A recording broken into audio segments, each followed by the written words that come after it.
Hello, it's Joe here for Joyrider TV, and this is a top tips video. So first we're going to look at how to get rid of fiberglass splinters.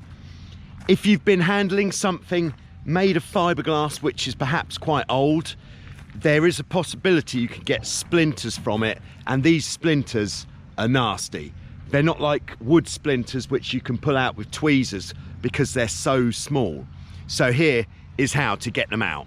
Okay, so if you have fiberglass splinters, let's say in the arm, then what we're going to use is tape. So firstly, going to go for some parcel tape, and I'm just going to, it's not easy on your own.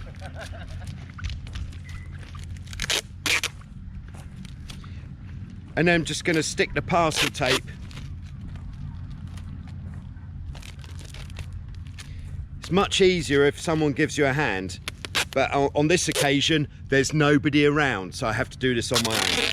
All right, so then sticking the parcel tape on, and this is the sort of thing that usually you wouldn't do because of the pain, but if you have fiberglass splinters, it's the only way.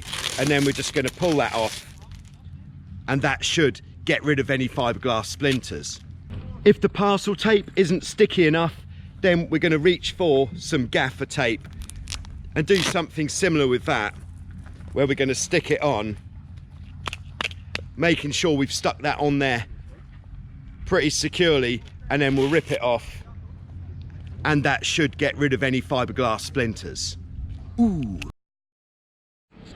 Okay, so next we're going to have a look at what do you do if the springs in your cleat have failed. So here we've got a Harken cam cleat with failed springs. Well, there's two different styles of Harken cam cleat you might have. One which is like this, where you can just, once you've taken it apart, taken it off the mount, you can just pull the back off, and this actually hasn't got any springs in it at all, but usually you'd find that your springs are broken. If you've got the other style of cam cleat and the back doesn't come off quite so easy, you could just lever it off using a screwdriver.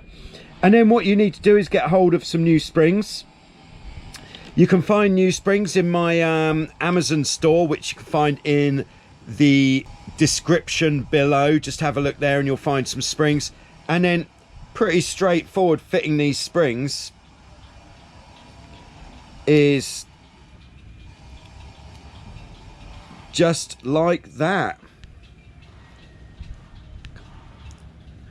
So there we are, and there you can see how it works. I wouldn't do it too much like that because the spring might get fired out of the back, but having some of these springs spare in your toolbox is definitely recommended, so that you can keep all of your cleats working nicely. And then we just put this back plate back on, and then we just bolt it back to whatever mount that would go on, and then there we are. Crisp cleating action. Okay, so the next top tip is regarding Trapeze Elastic. So this is specifically on a boat where the Trapeze Elastic goes through a hole. So this won't work so well on your Hobie 16 if you're putting it under the sidebar. But here we've got a Hobie Tiger, and what we're doing is, the way that our Trapeze Elastic is going is down from the trapeze through the hole in the trampoline, and then we're going to jump underneath.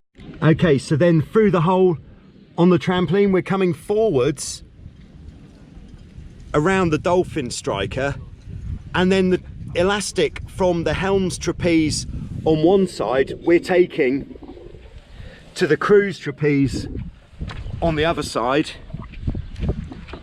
and vice versa on the other side. What that means is that both trapeze elastics can be the same length, which does make it a lot easier, especially easier for us where we're operating a lot of boats. And then the length of the trapeze elastics, this actually is different depending on the thickness of the shock cord or the weight of the shock cord that you're using. The shock cord that we have here is quite thin, so the trapeze elastics here are 2 meters 75 on the Tiger. If we were using thicker shockcord, which had less stretch, we'd go for 290 for the Tiger. And that's of course the same for helm and crew. Now the reason we're doing this, as well as having the same lengths for both, is by going around the Dolphin Striker, it gives a lot more stretch than if we were to just go straight across the boat. So on the Hobie 16, what we're doing is, with the cruise trapezes, the way that we like to have them here is we're putting the elastic from the cruise trapeze through the holes in the trampoline, and then that is going around the Dolphin Striker to the other side, which gives it more stretch, so if you pitch pole there's less chance of it breaking. And then the helm's elastic is just going from the trapeze adjuster and then straight across the boat. And at the moment that's loose, but that's because there's no rig tension on, so once the rig is tensioned, there will be tension in the elastic. With the trapeze rope length like this, we have to make sure it isn't so long but it actually comes down as far as the trampoline if we're doing it like this, because if we did that, it would mean that the trapeze wire would always be sloppy like this. So there we are, there's some top tips.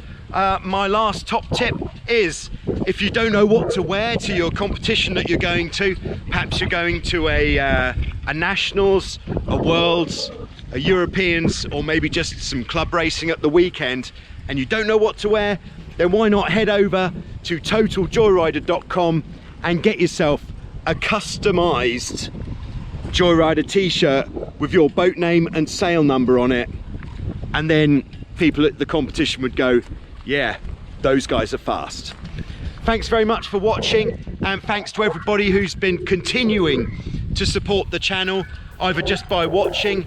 Don't forget to like and subscribe if you liked this, or if you haven't yet subscribed, because there'll be more great videos which will be very informative coming soon.